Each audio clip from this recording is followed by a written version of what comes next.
Welcome to The Point of View. This is your favorite current affairs show on television here on City TV. We're live tonight with an editorial. We have captioned Inflation, Ex-Gratia, and Togbe Afede. It's a three-part editorial. Earlier today, the government statistician, Professor Samuel Enim, announced a new inflation figure. A year ago, this month, inflation was below 8%. Now, inflation is close to 27%. What is going on? We'll try and explain that to you. The other issue we'll bring to your notice is the controversial issue of Ex-Gratia. Following Togbe Afede the 14th return of Ex-Gratia paid to him for being on the Council of State, he has decided, or it has generated quite a bit of heat. I'll do it in an interesting way. I'll bring you Togbe Afede's views on inflation, because apparently for the past 30 years, he's been faulting the way we try to tame inflation. Those ideas are very relevant now that the whole world is suffering from high levels of inflation. We'll also conclude by looking at what his gesture of returning 365,000 Ghana cedis means for saving the public purse for an economy that's on its knees. All of that in the next hour. Stay with us.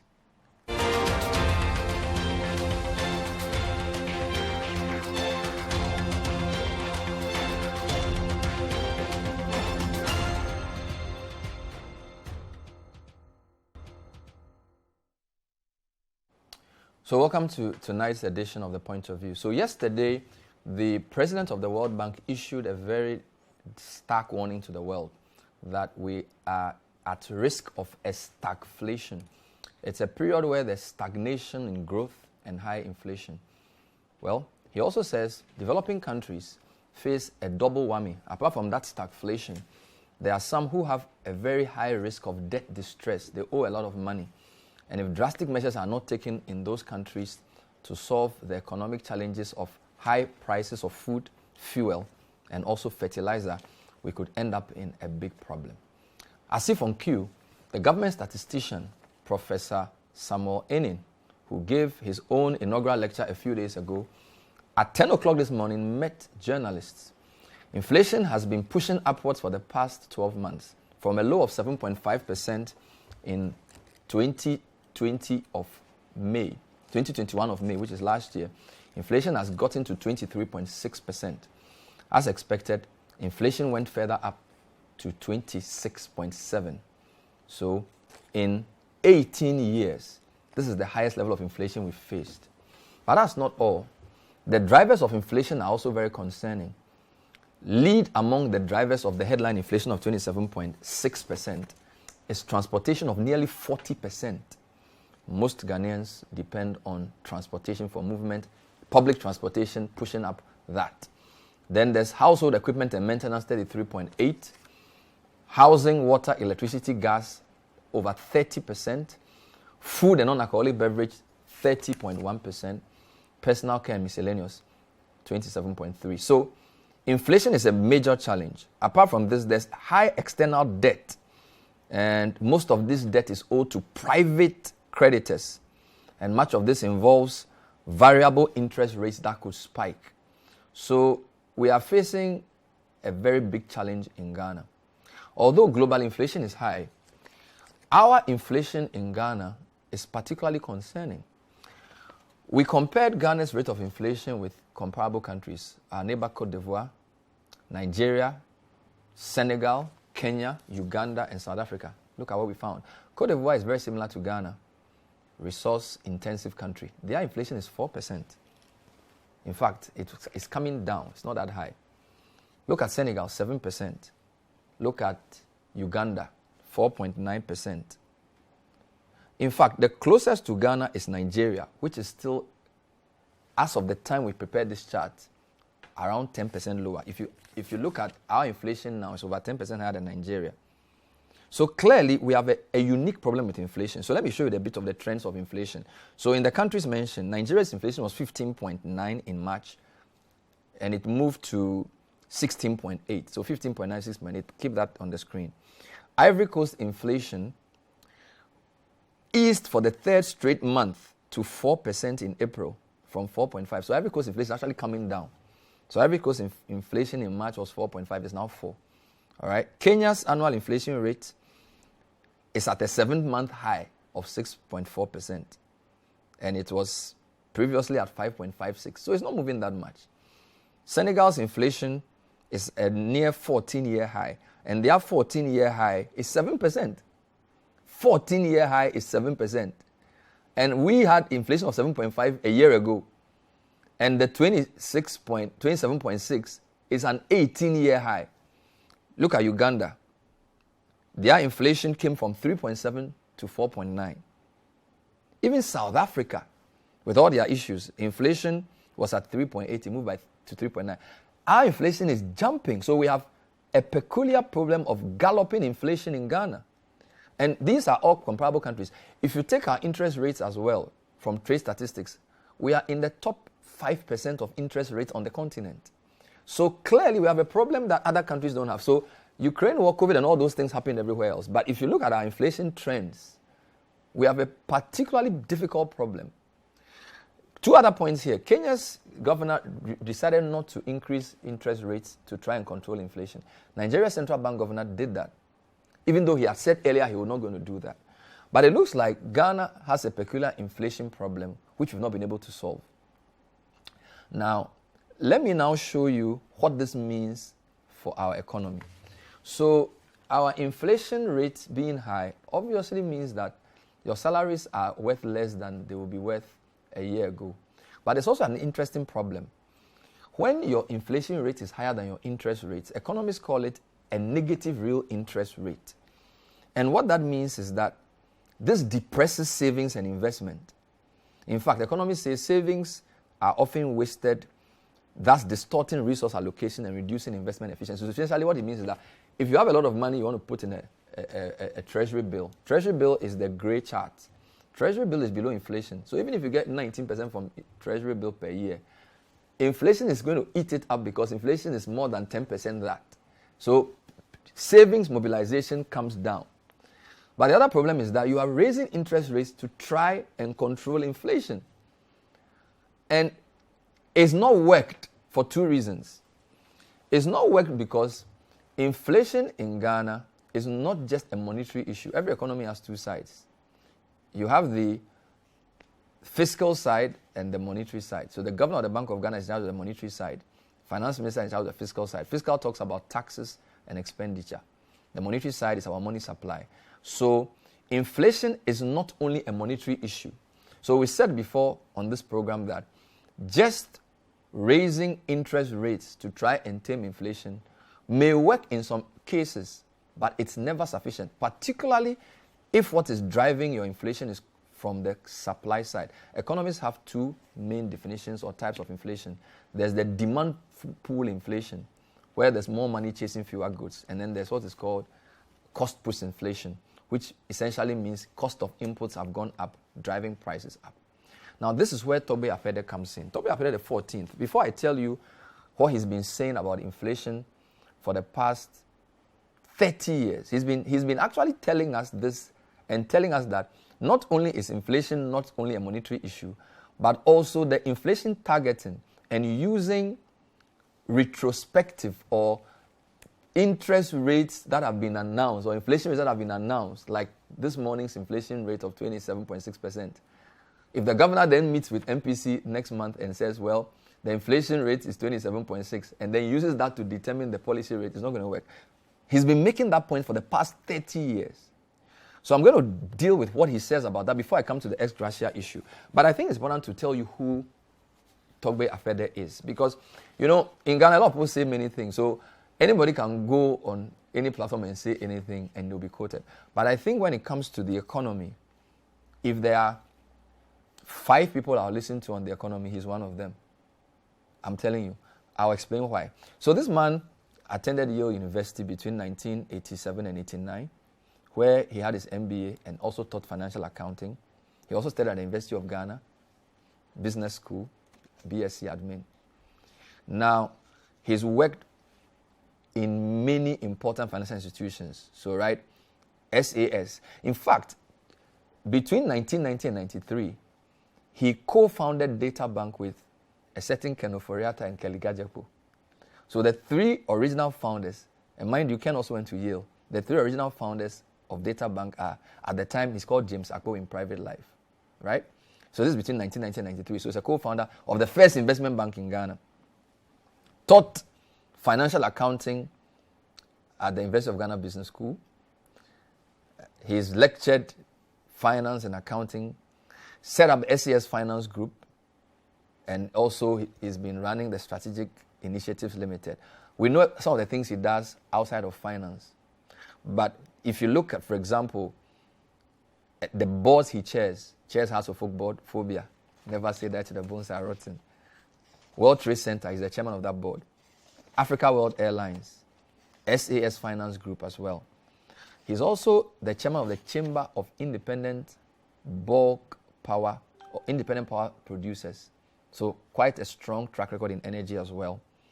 And then, of course, National Investment Bank, he was the board chair between 2013 and 2019. So my point is that this person is very qualified to discuss the economy from a very practical, hands-on view, not just from an academic point of view, but he runs institutions. Now, apart from all of this, he's co-founder or founder of a number of companies, including Africa World Airlines, which is probably our most vibrant private airline in the country. Sunon Asogli Power, we know that partnership with the Chinese. The World Trade Center, I've already mentioned that. SAS Data Bank. So my point is that this man has been writing and talking about the economy for a long time. His name has come up again because of Ex-Gratia, but I feel we've missed the bigger point. On the 18th of March, a delegation from the National Petroleum Authority visited him in Ho, and he gave them an address about the economy. He touched on many things. So I'm going to recap some of the key points he made to the MPA team, because MPA had gone to see him to talk about the economy and different things. And he says that for the past 32 years, since he returned to Ghana, and this is from 1990, our lot has been 3 problems. So there are 3 challenges with our economy: high interest rates, currency depreciation, high inflation. Now, he asked the question, how come all efforts to tame inflation and stabilize the city have failed? He says it means the methods we have been using need to be looked at. He says we can't continue to do the same thing and expect different outcomes. We've had high inflation, and I showed you the inflation chart. Kenya's inflation is around 6%. Senegal's 7% inflation is the highest in 14 years. I mean, we had inflation of 7.5 just last year. So we have a problem with inflation. Now he says something, he says that, look at that. So Ghana has a unique inflation problem, different from, and these are comparative countries. These are comparative, I'm picking countries, like for example, Uganda and Ghana are very similar. Uganda and Ghana have both banned export of grains. We have very similar economies. We are resource intensive. We are not like Nigeria in a sense that Nigeria is resource dependent, but we are resource intensive. So how come all these countries, our inflation is so high? Some people say it's the pricing mechanism. But Togbe Afede says, the Bank of Ghana has always tried to fight inflation with high interest rates, but this has not worked. He says the problem is that they increase interest rates based on recorded inflation, among others, which effectively is a past price change instead of expected inflation. Then he says this wrong approach inadvertently transmits past trends into the future. So basically, rather than we've announced inflation rate, the MPC would meet and consider a lot of things. But Togbe Afede's point is that you are using the wrong inflation measure in your interest rate analysis, and therefore you will not succeed. Now he says, if interest rates and incomes from the money market, including government bills, go up in an economy without a corresponding increase in the production of goods and services, there will be more money to spend on the same supply of goods and services relative to other economies. Similarly, they will have more to spend on the limited supply of foreign currency. Therefore, price of both domestic goods and foreign currency will rise. So his point is that this wrong-headed approach to trying to tame inflation by jacking up interest rates is the problem. In the past 5 months, the Monetary Policy Committee has raised interest rates by 550 basis points, from 13.5 to 19%. That's serious. Now, he says something interesting. He says, and this statement was made in March, so put it in context, March this year. It says, when other countries were lowering interest rates during COVID, we maintained or even increased our interest rates. Right? Now, he says the Russia-Ukraine war has caused other countries a crisis for all of us. He says the likes of the US are thinking about small increases in interest rates. We are not only thinking about following that, but we are thinking of bigger increases. And he says we are always more inclined towards higher interest rates. Very interesting point. So in the COVID period, lots of countries were cutting interest rates to stimulate the economy. We did not. So it appears to him, and I tend to agree that we have seen the interest rate as almost like the solution to fighting inflation. It has not worked. But he makes a point which I think is very, very fundamental. He says high interest rates have only succeeded in creating the most profitable banking sector in Africa, while wreaking havoc on other sectors and destroying the structure of the economy. This is much. And let's read this again. High interest rates, which seems to be our preferred approach to taming inflation, have only succeeded in creating the most profitable banking sector in Africa while wreaking havoc on other sectors and destroying the structure of our economy. And he gives a very interesting example. Now, in fact, we have found that out of the 23 banks in Ghana, 19 of them have released their financial statements, the latest being Standard Chartered Bank. All 19 banks made profit. ABSA, which sponsors this program, made a profit of 1.1 billion cedis. Ghana Commercial Bank made a profit of 550 million cedis. Access Bank, 500 million. In fact, when we put together the profit of our 19 banks, it was around 5.7 billion cedis. At the same time, companies in the productive sector, Unilever, Fan Milk, companies that manufacture steel, they're struggling. They're not making profit. His point is that Ghana's banks enjoy supernormal profit because our approach to taming inflation only raises interest rates. And when you raise interest rates, it disincentivizes banks from doing what they are supposed to do. A bank is set up to do financial intermediation. They are to take money from people who have excess of it and supply to people who need it. But if you look at the financials of our banks, and when we come back, I'll show you some of the banks, our public banks. The banks are not lending to those who actually need the money. Because if you can put your money in government treasury bills and make a huge return, why would you lend it to Eko to go and start his fish farm? You won't do that. So it's basically saying the Bank of Ghana's interest rate hikes have actually created an economy which only benefits banks. We'll prove that when we come back. Then we'll come to something he said only 3 days ago. So first issue you are saying is that if Togbe Afede is to make the news, he should have made the news in March, where he sounded the alarm again about our wrong-headed approach to fighting inflation. None of us listened. Well, we like controversy, so he's returned the 365, so we are talking about that. We will talk about that too. And there's a relationship between all of this and that. Because in his letter, he talks about a poor country. A World Bank official I interviewed many years ago said something I'll never forget. He says, your country is very funny.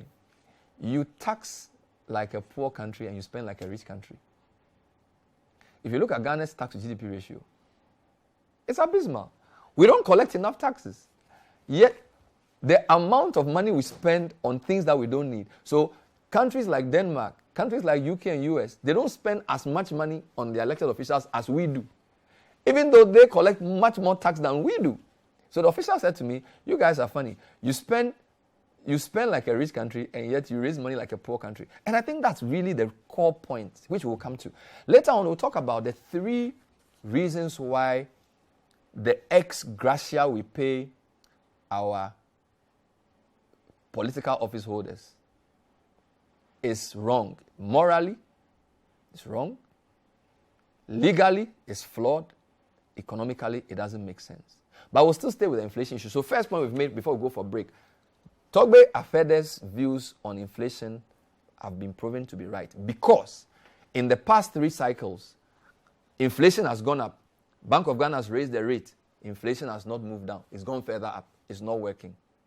We probably need to get that speech and listen to it in full and implement some changes. We'll be right back. This is The Point of View, an editorial on inflation, the Ex-Gratia, and Togbe Afede. Stay with us.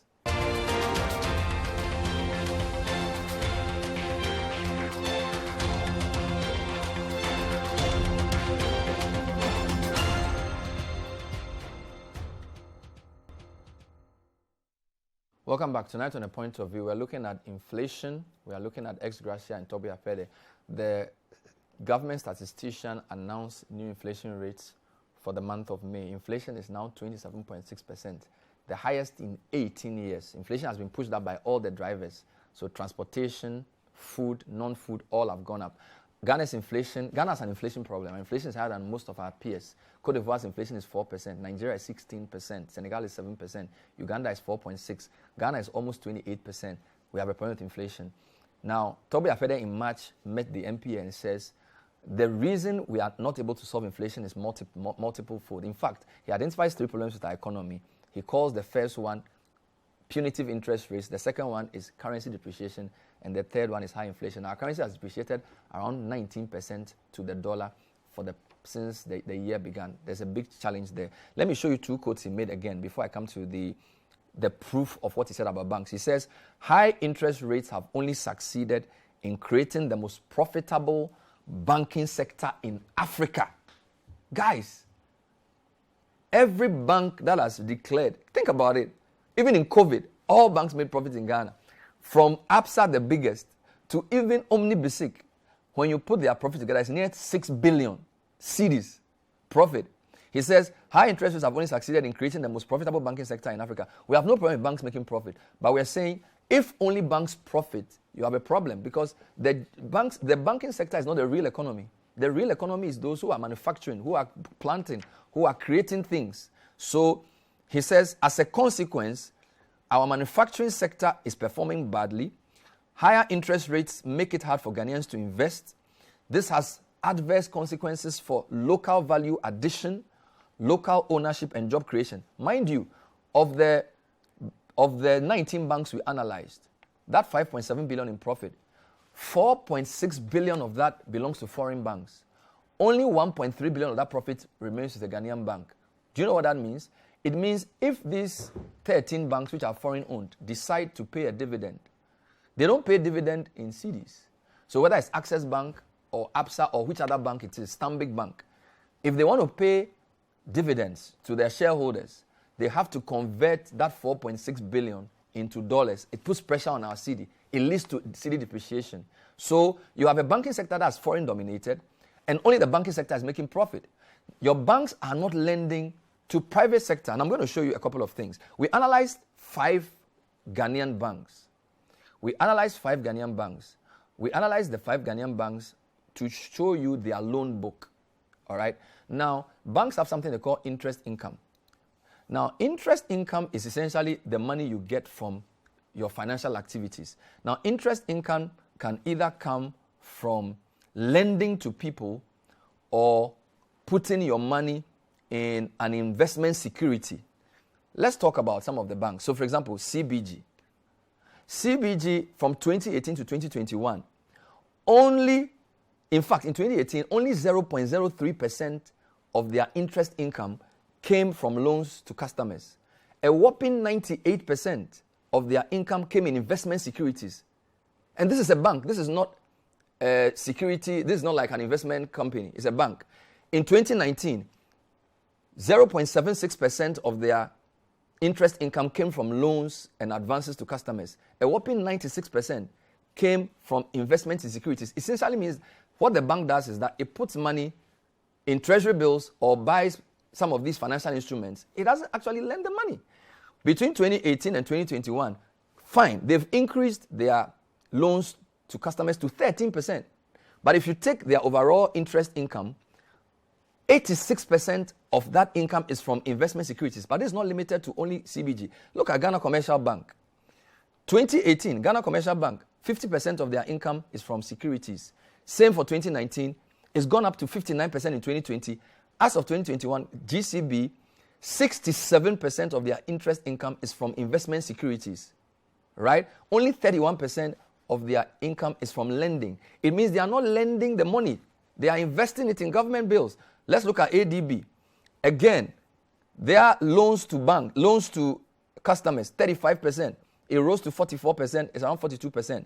Investments in securities, 40% in 2018. Came down 11% in 2019. Went back up to 46%. Carl Bank, loans to customers, that was pretty high, 61%. They did a bit better, 61, 52 to 51. All right, but even for them, investment in securities is average about 45%. Fidelity Bank, these are all local banks. So there are two problems. The foreign banks are making more profit than the local banks. And I've analyzed all the banks. Most of the banks are simply buying government debt. They are crowding out private sector. It means that a lot of our companies don't have access to loans. This is not good. So you see the chart there. A lot of their income is coming from investment. Most of the income is supposed to come from lending to people. Meanwhile, they mobilize deposits. In fact, one of the banks mobilized deposits sometimes twice how much they give out in loans. So they are collecting money from people, but are not giving the money back to people. A bank's basic job is financial intermediation. So a bank takes money from people who have excess of it and gives to people who need it. So if a bank takes 6 billion cedis in a year and lends only 10% of that to businesses and invests 90% of that in government bonds, what are you doing? And if you look at the banks, all the banks, that's what they do. It's because of what Togbe Afede is saying. The government's interest rate policy, why would I give money to somebody to go and start a farm in Georgia when I can put it in government T-bills and make 20% without doing anything? So the policy of the bank is crowding out the private sector. And this is what he's been saying for the past 30 years. We've not listened. And we are now saying, well, because he's paid back 365,000 on Ex-Gratia, it's the biggest story in Ghana. Guys, let's get serious. These are structural issues with our economy. Our banking sector is skewed and it's not doing financial intermediation. So companies are struggling. That's the problem. And that's what he points out. We should listen to him. So find that speech. I'll probably play it for you. I interviewed him recently. We didn't talk about that. We talked about other things. At the time, he was chairman of House of Chiefs. But let's come back to what he did recently, which is also generating a lot of conversation. But let me just explain that. What I'm doing, I chose local banks because these are banks that will not pay dividend abroad. So I'm not picking on them. I'm basically just saying that most of the profit, of course, is going to foreign banks. Foreign banks, of the 5.7 billion, about 4.6 is going to foreign banks. We did analysis. But even the local banks, they are not lending. And that challenge is not peculiar to local banks. All our banks are simply buying government debt. That's wrong. And Togbe Afede makes that point very phenomenal. He's been writing about that for many years. Now let's come to what he did. So when was this? Togbe, June 6th, which is how many days ago? 2 days ago, issued a statement. I want to read the statement in full. It's a clarification because some people had posted on social media that he had returned some money and some people felt it was because of whatever. So he issues a 6-paragraph statement. I'm going to read the statement. Clarification regarding payment of Ex-Gratia. There have been various publications and comments recently on my refund of 365,392 paid into my account. And I wish to provide the following clarification. Then he goes on. While working on my tax returns towards the end of last year, I received tax receipts from the Council of State Secretariat that indicated that some amount was paid into my bank account on July 2021 as Ex-Gratia for my 4-year work as a member of the Council of State. I applied for and received a statement from my bankers that confirmed that indeed some money was paid into my account. I eventually confirmed from the Council of State Secretariat that the sum of 365,392.67 was paid into my account as Ex-Gratia. Point 3, I do not think the payment was made to trap me as is being speculated. So you see, he's not trying to impugn the person who paid him. I believe it was paid to everybody who served on the Council of State. However, I thought that extra payment was inappropriate for short, effectively part-time work for which I received a monthly salary and was entitled to other privileges. So I was uncomfortable with it. Mind you, he served on Council of State for only 4 years. So this is the first time I've been on Council of State, right?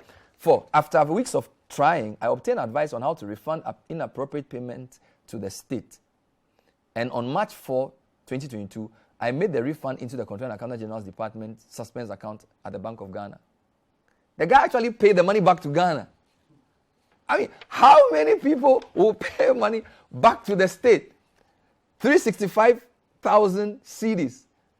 I mean, I'm sure there's some places, you know what, even if I am a billionaire, I'll use someone to pay some of these school fees. I'll use it to do, to actually reverse 365,000 cedis back to the state. And this is in March. He didn't do a press conference to say it. He had to come out because of all the things. Imagine, 365,000. I haven't even seen that money in my life. 365,000. Then he goes on to say, in my letter to the Secretary, Council of State, I stated that, quote, it was a great honor for me to have served on the Council of State for 4 years, 2017 to 2020. Even though I served as chairman of 3 committees of the Council, Economy and Special Development Initiative Committee, and participated fully in the Council's activities, I do not think my work merited the payment to me of a colossal sum of 365,000 cedis as ex-gratia.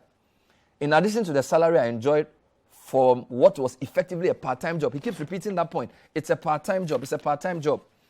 Point 6, I want to add that my rejection of the payment was consistent with my general abhorrence of the payment of huge ex-gratia and other outrageous benefits to people who, by their own volition, offered to serve our poor country.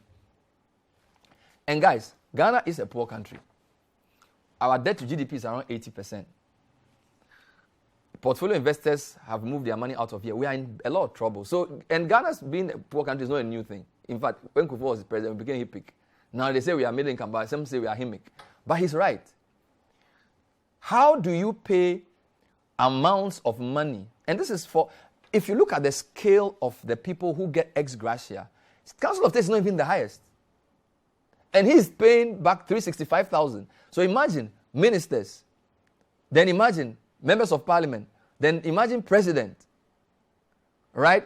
Now look at the number of ministers we've had in that period, over 120. 275 members of parliament with no upper limit.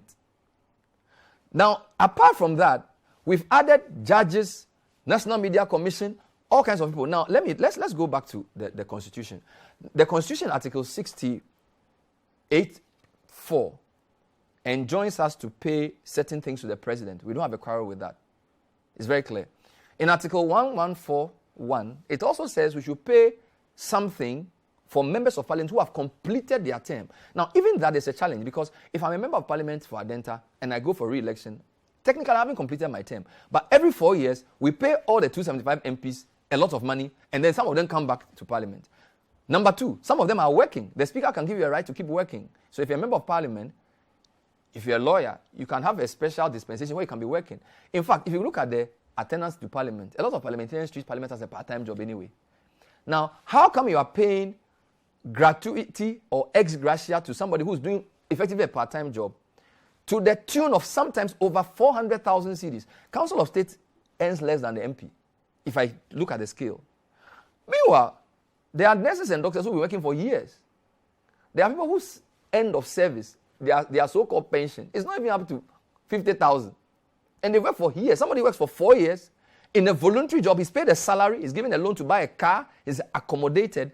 And you give him 500,000 cedis for serving for 4 years. It doesn't make sense. It doesn't make sense for 2 reasons. Number 1, even legally, you see, when you read Article 68(4), only the president and MPs are obligated, or the state only imposes an obligation on us to give them ex gratia. In fact, it even uses the word in the way we see it. Ex gratia is really not a term of art. So you can look at the ordinary definition of the ex gratia. So ex gratias in English is gratuity or a favor or a gift that you give somebody, a thank you. All right? So ordinarily, you can anticipate a gift, but you can't insist on a gift. Because ex gratia is not a term of art, you can basically say that ex gratia, apart from the president and MPs who have finished their term, Article 71 office holders, there is no obligation for us to pay them ex gratia. But when this constitution had the first change in government, properly so called, there was a major issue where deputy ministers and ministers says, by reason of they being Article 71 office holders, they also deserve ex-gratia. Then, people who were chief of staff, people who were council of state, we added all of them. So Article 71 office holders, who are so many, all became part of this national abuse. So it's not obligatory. So if you read Article 71, at no point does it enjoin us to make those payments. So that's the legal argument. So legally, we don't have a quarrel with the president receiving ex-gratia. MPs, our only issue is that if the person is continuing as an MP, he doesn't deserve that ex-gratia until it's finished. Put that aside. From all the other people listed in Article 71 office holders, the Constitution is not explicitly enjoining us. When the Constitution wants, in fact, the reason I am so confident about this is that if the Constitution wanted us to treat them like the president or the vice or the MPs, it would have put their payment and emoluments in the same article. It put the president in 68.4, put MPs in 1141, and puts the rest in 71. So clearly, legally, there can be arguments that they don't even deserve ex-gratia. But morally, if I list for you the number of institutions that have not received payment, as we speak, Get Fund is capped, NHIL is capped, Road Fund is capped, we owe contractors, schools, sometimes they have to come on air to shout before they are paid their money. People who are supposed to be caterers, they are paid 0.97 Ghana cedis per child to cook. They say if they don't get up to 3 cedis, don't cook anymore. NHIL, until last week, they hadn't released money. Get Fund, plenty projects have stalled. Ghana is in an economic crisis. In fact, let's go to Finance Minister Ken Ofori-Atta. In March this year, he addressed the nation. He listed 14 things.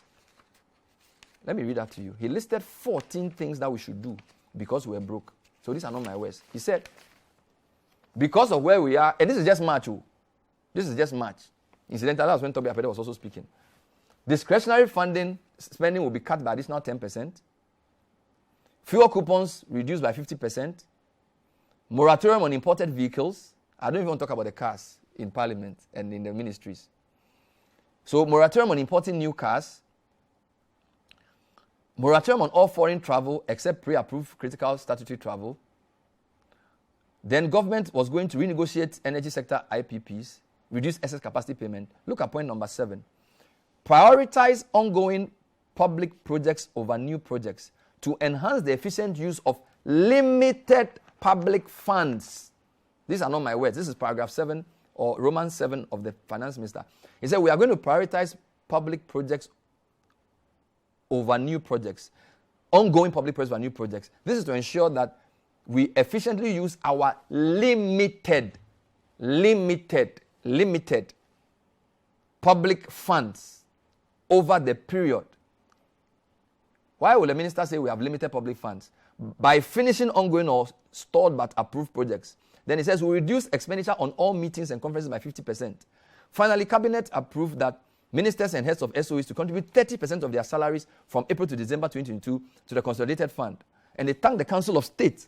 Think about that. They thanked the Council of State in their leadership in complementing the government on this policy, which means that they realize the Council of State also, the amounts of money they are paid. Don't forget, Togbe Afede says Council of State is paid salary.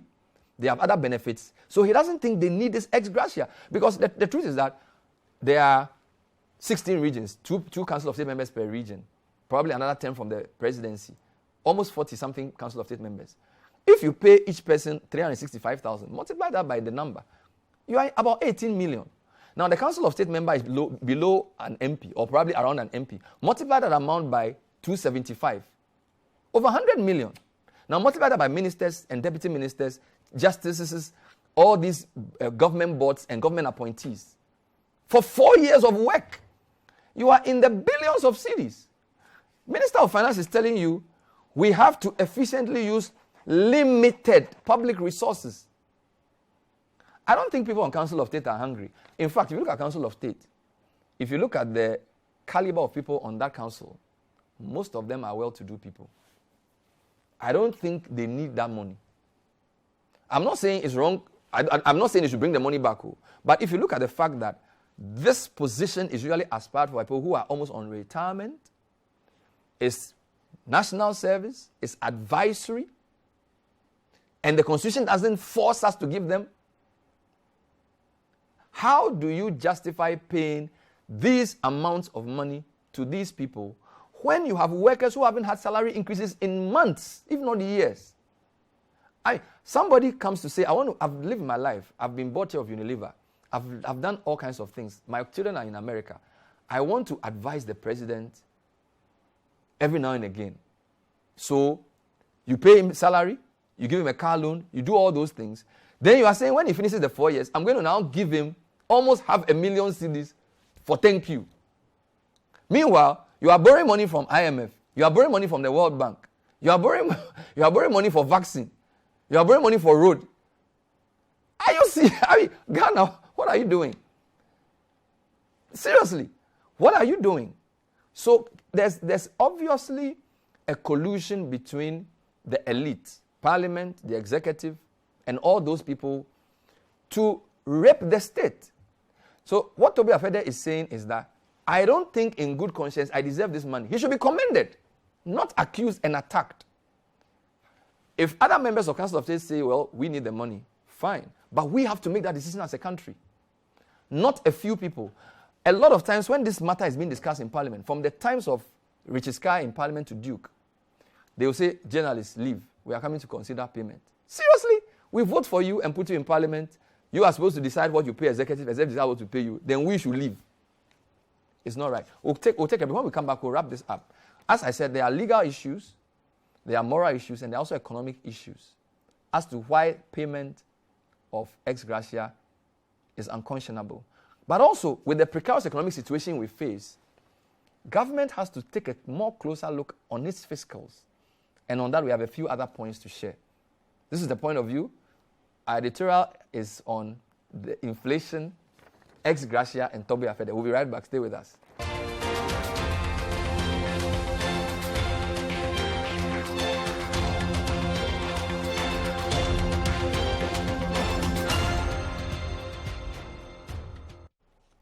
Welcome back to the point of view. Tonight we're looking at inflation. The latest inflation figure is close to 28%. It's very high, probably the highest in the West sub-region. The governor has been trying to tame inflation with interest rate policy. The man we are discussing tonight, Togbe Afede, the 14th, has been talking about the wrong-headedness of our interest rate approach. The inflation rate we use to determine the interest rate is the backward-looking one. He says it's wrong. Now, we are saying, if he should make the news, let him make the news on the things he said in March, because those are more structural and those are much deeper. If the example he wants to set with the ex-Gratia issue is news, it should be news to set an example for the rest of us. Kwesi Prempeh of CDD wrote something I want to read to you. He posted this a day ago. He says, in the Second Republic, which fixed the maximum number of MPs at 150 and ministers at 21, an MP was not a full-time job. MPs were not paid as a salary. They were not paid a salary. They only got certain allowances for attendance in Parliament. In our Fourth Republic, which has no upper limit on the number of MPs or ministers, many MPs still treat the MP's job as a part-time job, with many not showing up regularly for house business, and others, especially the lawyers, still free to carry on with their private professions, yet get paid a full salary, certain allowances for committee work, plus ex-gratia at the end of every term of Parliament.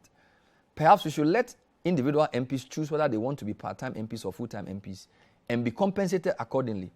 Anyway, Togbe Afede is right. Service on a body like the Council of State, are there others, which is not a full-time job, should only attract certain allowances, not salaries or ex-gratia. This is where reform of Article 71 must begin. We agree with him 100%. I want to end by taking you to James Malpass.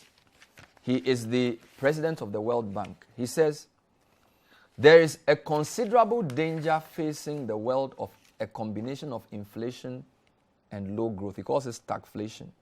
Let me read two things he says. He says, external public debt in developing countries, I can add like Ghana, is at record levels today, which is true. Most of it is owed to private creditors, which is also true for Ghana. And much of it involves variable interest rates that could spike suddenly. This is also true. As global financing conditions tighten and currencies depreciate, which is true. Debt distress, previously confined to low-income economies, is spreading to middle-income countries like Ghana. I am adding the like Ghana. Second point, the removal of monetary accommodation in the US and other advanced economies, along with ensuing increase in global borrowing costs, represents another significant headwind for developing countries like Ghana. In addition, over the next 2 years, most of the fiscal support provided in 2020 for countries like Ghana to fight the pandemic have finished. Despite this consolidation, debt levels remain high. So, we need to do a lot of things. Countries must straighten out their fiscals. Straighten out your fiscals means you don't spend money for things that are not necessary. You don't, I mean, if we had time, you don't spend 200 million cedis on a cathedral which you will not, you see, this is the point.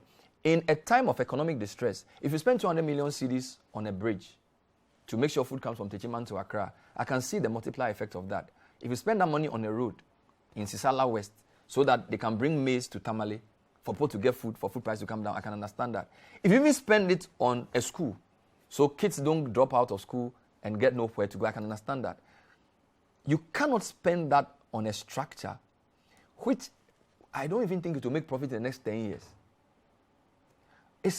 It's unconscionable to pay 142 million, pay another 32 and 20 million at this time when private sector is raising money.